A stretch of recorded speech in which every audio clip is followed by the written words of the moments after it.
नमस्कार, ESPN 9 news में आपका स्वागत है। मैं हूं आपके साथ दिनेश कुमार। दिल्ली की मुख्यमंत्री आतिशी सिंह की मुश्किलें अब कहीं ना कहीं आने वाले विधानसभा चुनाव से पहले ही बढ़ती हुई नजर आएंगी, क्योंकि जहां एक तरफ दिल्ली में परिवहन विभाग के तहत महिलाओं को बस फ्री बस सुविधा जो दी जा रही है, उसमें यहाँ पर बड़ा घोटाला का आरोप कहीं ना कहीं भारतीय जनता पार्टी की तरफ से दिल्ली के मुख्यमंत्री आतिशी सिंह पर लगाया गया है। इसी के साथ साथ दिल्ली में विधानसभा चुनाव के वक्त पर जिस तरीके से राजनीतिक दल जो लोक लुभावन वादे कर रहे हैं, जिनको राजनीति की भाषा में मुफ्त की रेवड़ियां बोला जा रहा है, उन मुफ्त की रेवड़ी बांटने के यहाँ पर कहीं ना कहीं जो होड़ मची हुई है, उस पर सुप्रीम कोर्ट ने अपना सख्त रुख दिखाया है। सुप्रीम कोर्ट ने पार्टियों को फटकार लगाते हुए कहा है कि इस तरीके के कोई भी चुनावी वादे ना किए जाए, जो कि कहीं ना कहीं आर्थिक जो स्थिति है देश की, उसके लिए कहीं ना कहीं आगे आने वाले वक्त में बाधा बनते हुए नजर आए।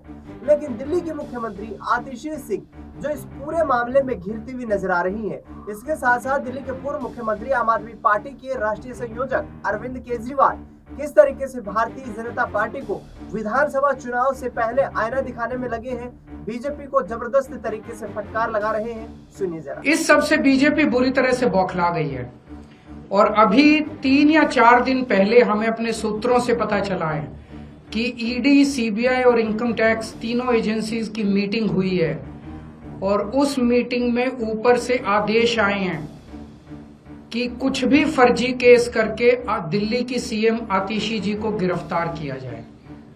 ये मैं पूरी जिम्मेदारी के साथ आज बहुत बड़ा आरोप लगा रहा हूं कि इन तीनों एजेंसीज को ऊपर से कहा गया है कि दिल्ली की सीएम आतिशी जी को कोई भी फर्जी केस बनाकर गिरफ्तार किया जाए। उन्हें यह भी कहा गया है कि उसके पहले, गिरफ्तारी के पहले, आम आदमी पार्टी के सभी सीनियर लीडर्स पर आने वाले दिनों में रेड होगी। मेरे ऊपर रेड होगी, मनीष जी के ऊपर रेड होगी, फिर से हमारे ऊपर सब पे रेड हो चुकी है। संजय सिंह पे रेड होगी, सौरभ भारद्वाज पे रेड होगी, सत्येंद्र जैन पे रेड होगी, आतिशी जी पे रेड होगी, हम सब पे रेड कराई जाएगी। और उनका मकसद है कि किसी भी तरह से हमें चुनावी तैयारियां जो हम कर रहे हैं, प्रचार कर रहे हैं, उससे डिस्ट्रैक्ट करना, ताकि हमारा दिमाग दूसरी चीजों में उलझा रहे। ऐसा भी सुनने में आया, सूत्रों से पता चला है कि ट्रांसपोर्ट विभाग में कोई फर्जी केस तैयार किया जा रहा है आतिशी जी के खिलाफ और इनका पूरा मकसद है कि ये किसी भी तरह से महिलाओं की फ्री बस योजना जो है वो रोकना चाहते हैं, वो बंद करवाना चाहते हैं ये लोग। तो ट्रांसपोर्ट विभाग में कोई फर्जी केस आतिशी जी के खिलाफ तैयार किया जा रहा है। हमें पूरा यकीन है कि लोग इस गंदे षड्यंत्र का जो पिछले कई सालों से साजिशें रच रहे हैं, झूठे केसों में फंसा के हम लोगों को जेल में डाल रहे हैं, लोग इसका जवाब देंगे। इस देश की जनता इस किस्म की राजनीति पसंद नहीं करती। आप अपने काम पे वोट मांगिए। आप ये बताइए कि 10 साल में आपने दिल्ली में क्या काम किए, आने वाले समय में आप क्या काम करेंगे? केवल जेल डालने से, गालियां देने से।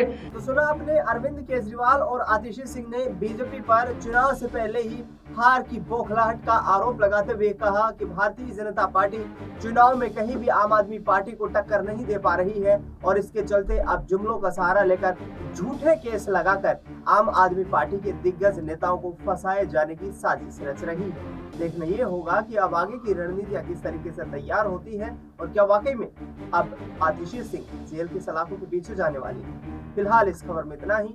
देश दुनिया की तमाम बड़ी खबरों के लिए आप देखते रहिए एसपीएन 9।